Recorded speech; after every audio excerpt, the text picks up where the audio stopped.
Hello അസ്സലാമു അലൈക്കും welcome back to my channel. അപ്പോൾ ഇന്ന് ഞാൻ വന്നിട്ടുള്ളത് നല്ലൊരു അടിപൊളി കസ്റ്റാർഡ് ക്രീം ബണ്ണിൻ്റെ റെസിപ്പിയുമായിട്ടാണ്. അപ്പോൾ അതെങ്ങനെയാണ് ഉണ്ടാക്കുന്നത് നോക്കിയാലോ.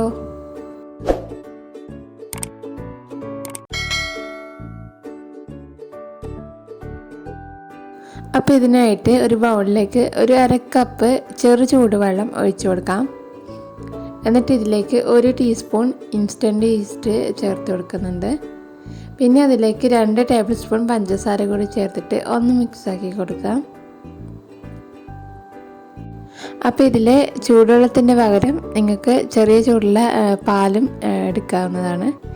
അപ്പോൾ ഒന്ന് മിക്സാക്കിയതിന് ശേഷം ഇനി ഇതിലേക്ക് 2 കപ്പ് മൈദ ചേർത്ത് കൊടുക്കുന്നുണ്ട്.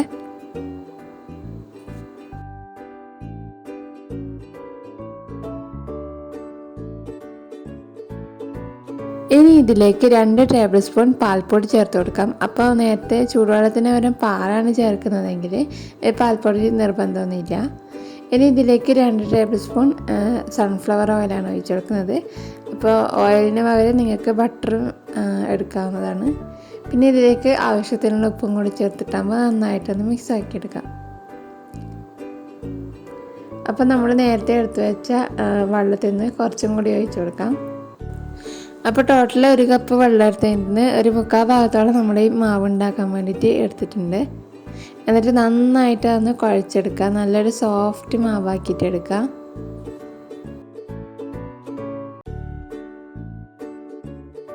അപ്പോൾ നമ്മൾ മാവ് ഇവിടെ റെഡി ആയിട്ടുണ്ട്. ഇനി ഇതിൻ്റെ മുകളിലേക്ക് കുറച്ച് ഓയിലൊന്ന് സ്പ്രെഡ് ചെയ്ത് കൊടുക്കുക. അതുപോലെ ആ പാത്രത്തിൻ്റെ സൈഡിലൊക്കെ ഒന്ന് സ്പ്രെഡ് ആക്കി കൊടുക്കുക.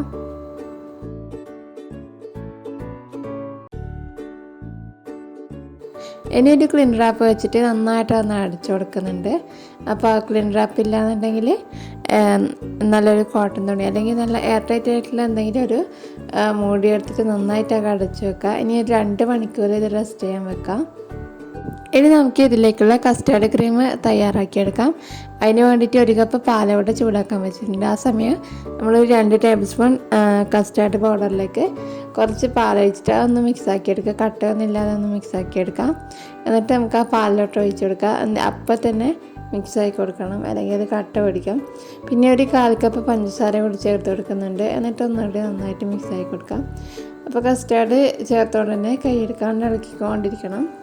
പിന്നെ ഇതിലേക്ക് ഒരു 1/2 ടീസ്പൂൺ വാനില എസൻസും കൂടി ചേർത്ത് കൊടുത്തിട്ടുണ്ട്. അപ്പോൾ ഇതൊരു ലോ ഫ്ലെയിമിലിട്ടിട്ട് കൈയെടുക്കാതെ അത് മിക്സ് ആയിക്കൊണ്ടിരിക്കുക. എന്നിട്ട് അതൊന്ന് തിക്കായിട്ട് വരുന്ന സമയത്ത് നമുക്ക് ഫ്ലെയിം ഓഫ് ആക്കി എടുക്കാം. ഏകദേശം ഈ ഒരു പരുവാകുമ്പോൾ നമുക്കതൊന്ന് ഓഫാക്കാം. ഇനി അതിൻ്റെ ചൂട് കംപ്ലീറ്റ് മാറാൻ വേണ്ടിയിട്ട് അങ്ങോട്ട് മാറ്റി വെക്കാം. അപ്പോൾ അതൊന്ന് ഒരു ബൗളിലേക്ക് മാറ്റിയിട്ട് ക്ലീൻ റാപ്പ് വെച്ചൊന്ന് അടച്ചിട്ട് ഫ്രിഡ്ജിൽ വെക്കുന്നുണ്ട്. താഴെ തന്നെയാണ് വെക്കുന്നത്, ഫ്രീസറിലൊന്നും വെക്കേണ്ട ആവശ്യമില്ല. അപ്പോൾ 2 മണിക്കൂർ ആകുമ്പോഴേക്കും നമ്മളെ മാവൊക്കെ ഇവിടെ നന്നായി പൊങ്ങി വന്നിട്ടുണ്ടായിന്, ഡബിൾ സൈസ് ആയിട്ടുണ്ടായിന്. ഇനി അതൊന്ന് കുഴച്ചെടുക്കുക. ഒരു 2 മിനിറ്റ് 2-3 മിനിറ്റ് ഒന്ന് കുഴച്ചെടുക്കുക. എന്നിട്ടാകുമ്പോൾ ഇതിനെ ഞാൻ 2 പീസാക്കുന്നുണ്ട്.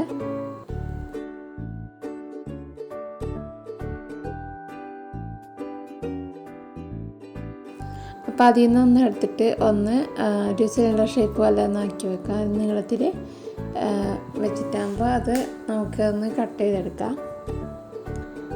അപ്പോൾ ഞാൻ ഒരു 5 പീസാണ് ആക്കുന്നത്. ഇതിൽ നിന്ന് പിന്നെ ഓരോന്ന് എടുത്തിട്ട് ജസ്റ്റ് ഒന്ന് ഒരു ബോൾ പോലെ ആക്കിയിട്ടെടുക്കാം.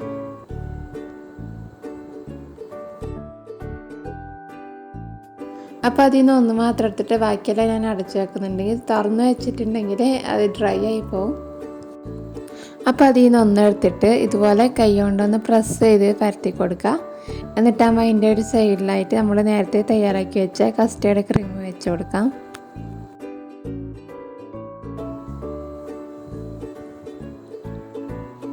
എന്നിട്ടാകുമ്പോൾ ഇതേപോലെ നമുക്കതൊന്ന് പ്രസ് ചെയ്ത് കൊടുക്കാം. 2 സൈഡും ജോയിൻ്റ് ആക്കി കൊടുക്കാം.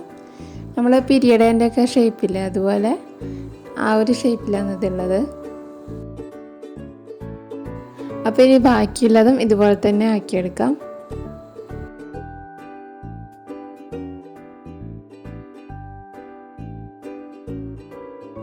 അപ്പോൾ നേരത്തെ കട്ട് ചെയ്തതിൻ്റെ രണ്ടാമത്തെ പീസ് ഞാൻ എടുത്തിട്ട് നന്നായി വലുതായിട്ട് പരത്തി കൊടുത്തിട്ടുണ്ട്. എന്നിട്ട് നമുക്ക് അതിൻ്റെ ഒരു സൈഡിലേക്ക് ഇതേപോലെ ഈ ഒരു ക്രീം സ്പ്രെഡ് ചെയ്ത് കൊടുക്കാം. ഫുള്ളായിട്ട് ബാക്കി ക്രീം മുഴുവനായിട്ട് ഞാൻ ഇതിലേക്ക് എടുത്തിട്ടുണ്ട്.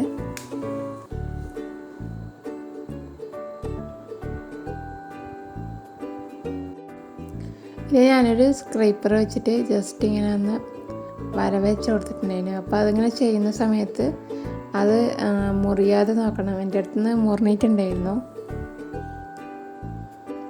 അപ്പോൾ ഇങ്ങനെ ആക്കണം എന്ന് നിർബന്ധമൊന്നുമില്ല കേട്ടോ. ഞാൻ ജസ്റ്റ് ഒന്ന് ചെയ്ത് നോക്കിയതാണ്. അങ്ങനെ വരവെച്ച് കൊടുക്കേണ്ട ആവശ്യമൊന്നുമില്ല. അപ്പോൾ അതിൻ്റെ സൈഡൊക്കെ നന്നായിട്ട് ഒന്ന് ജോയിൻ്റ് ചെയ്തെടുക്കാം. അപ്പോൾ ഇനി ഇതൊരു ട്രേയിലോട്ട് മാറ്റിയിട്ട് ക്ലീൻ റാപ്പ് വെച്ച് അടച്ചു കൊടുക്കുന്നുണ്ട്. അപ്പോൾ ക്ലീൻ റാപ്പ് ഇല്ലെങ്കിലും നമുക്കൊരു കോട്ടൺ തുണിയൊക്കെ വെച്ച് അടച്ചു കൊടുത്താൽ മതി. എന്നിട്ടൊരു മിനിമം ഒരു 15 മിനിറ്റെങ്കിലും ഇതിനെ റെസ്റ്റ് ചെയ്യാൻ വെക്കാം. അപ്പോഴേക്ക് നമുക്കിത് വേവിക്കാനുള്ള പാത്രമൊക്കെ റെഡിയാക്കാം. അപ്പോൾ ഗ്യാസ് സ്റ്റൗവിൽ ഞാൻ ഈ ഒരു ഫ്രൈ പാനിലാണ് ചെയ്തെടുക്കുന്നത്. അതിലൊരു ബട്ടർ പേപ്പർ വെച്ചിട്ട് ഓയിലൊക്കെ ഗ്രീസ് ആക്കി കൊടുക്കാം. അപ്പോൾ ഒരു 15 മിനിറ്റ് ആയപ്പോഴേക്കും നമ്മളിത് എടുത്തിട്ടുണ്ട്. അപ്പോൾ അത് കുറച്ചുകൂടി ഒന്ന് വലുതായിട്ടുണ്ട്. അപ്പോൾ ഞാൻ സ്റ്റൗ ടോപ്പിൽ 2 എണ്ണം ബാക്കി ഓവനിലാണ് ചെയ്തെടുക്കുന്നത്. അപ്പോൾ അതിന് വേണ്ടി 2ഉം ഞാൻ നേരത്തെ തയ്യാറാക്കി വെച്ച ഒരു ഫ്രൈ പാനിലോട്ട് വെച്ച് കൊടുത്തിട്ടുണ്ട്. ഇനി ഇതൊരു ലോ ഫ്ലെയിമിൽ 15 മിനിറ്റ് അടച്ചു വെച്ച് വേവിക്കുക. അപ്പോൾ ഈ സമയം തന്നെ ഓവന് പ്രീ ഹീറ്റ് ചെയ്യാൻ വെച്ചിട്ടുണ്ട് 180 ഡിഗ്രിയിൽ ഒരു 10 മിനിറ്റ്. ഇനി അതിൽ ഓവനിൽ വെക്കുന്നതിൻ്റെ മുകളിലോട്ട് കുറച്ച് പാലൊന്ന് ബ്രഷാക്കി കൊടുക്കുന്നുണ്ട്. അപ്പോൾ പാലിന് പകരം മുട്ട വേണമെങ്കിലും ആക്കാം. അപ്പോൾ അതൊരു ഗ്ലേസിങ് കിട്ടാൻ വേണ്ടിയിട്ട് ആക്കി കൊടുക്കുന്നതാണ്, നിർബന്ധമൊന്നുമില്ല. അപ്പോൾ ഇനി ഇത് നമുക്ക് പ്രീ ഹീറ്റ് ചെയ്ത ഓവനിലോട്ട് വെച്ച് കൊടുക്കാം. എന്നിട്ടാകുമ്പോൾ ഒരു 30 മിനിറ്റ് സെറ്റാക്കി കൊടുക്കുന്നുണ്ട്. അപ്പോൾ 30 മിനിറ്റിൻ്റെ ഒന്നുമില്ല, ഒരു 20 മിനിറ്റ് ആകുമ്പോൾ തന്നെ ഏകദേശം ഇതൊന്ന് റെഡി ആയിട്ട് വരും. അപ്പോൾ നമ്മൾ സ്റ്റൗ ടോപ്പിൽ വെച്ചത് ഒരു 15 മിനിറ്റ് കഴിഞ്ഞാൽ അതൊന്ന് തിരിച്ചിട്ട് കൊടുക്കാം. എന്നിട്ടാകുമ്പോൾ ഒരു 10 മിനിറ്റും കൂടി വേവിച്ചെടുക്കാം.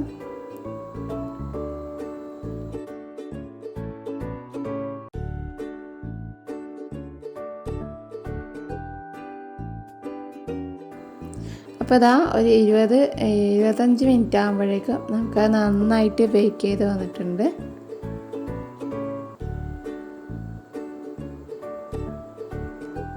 ഇനി അതിൽ വലുതൊന്ന് മുറിച്ചിട്ട് കാണിച്ചു തരാം.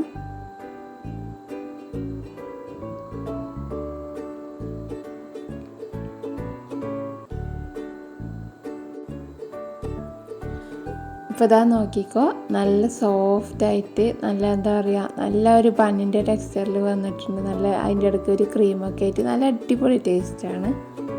പിന്നെ ഇതിൻ്റെ കൂടെ സൈഡായിട്ട് ചോക്ലേറ്റ് സോസൊക്കെ ഉണ്ടെങ്കിൽ അതിൽ ഡിപ്പ് ചെയ്തിട്ട് തിന്നുമ്പോൾ അതൊരു വേറെ ലെവൽ ടേസ്റ്റ് തന്നെയായിരിക്കും. ഇനി ആ ഫ്രൈ പാനിൽ വെച്ചിട്ട് ആക്കിയതും ഇതുപോലെ ഒന്ന് മുറിച്ചിട്ട് കാണിച്ചു തരാം. അപ്പോൾ അതും ഓവനിൽ വെച്ചിട്ട് അത് കുറച്ച് ഫ്ലാറ്റായ പോലത്തെയാണ്. മറ്റേത് കുറച്ച് വീർത്ത് വന്നിട്ടുണ്ടായിരുന്നു. പക്ഷെ അകത്തുള്ള ആ ഒരു ബ്രെഡിൻ്റെ ടെക്സ്ചറും അതുപോലെ ടേസ്റ്റിനൊന്നും ഒരു വ്യത്യാസമൊന്നുമില്ല. അപ്പോൾ ഇത് ഓവനില്ലാതെ നമുക്ക് ഈസി ആയിട്ട് തന്നെ തയ്യാറാക്കിയെടുക്കാം. അപ്പോൾ ക്രീം ബൺ ആയതുകൊണ്ട് തന്നെ കുട്ടികൾക്കൊക്കെ നല്ല അടിപൊളിയായിട്ട് തന്നെ ഇഷ്ടപ്പെടും. അതുപോലെ നല്ല സോഫ്റ്റ് ബ്രെഡും കൂടിയാണ്. അപ്പോൾ എല്ലാവരും ട്രൈ ചെയ്ത് നോക്കുക. എന്നിട്ടാകുമ്പോൾ നിങ്ങളുടെ അഭിപ്രായം കമൻറ്റായിട്ട് അറിയിക്കുക. അപ്പോൾ വീഡിയോ ഇഷ്ടമായിരുന്നുണ്ടെങ്കിൽ ലൈക്ക് ചെയ്യുക, ഷെയർ ചെയ്യുക, സബ്സ്ക്രൈബ് ചെയ്യാതെ കാണുന്നവരുണ്ടെങ്കിൽ ഒന്ന് സബ്സ്ക്രൈബ് ചെയ്തേക്കുക. അപ്പോൾ നമുക്കിനി അടുത്ത നല്ലൊരു വീഡിയോ ആയിട്ട് കാണാം.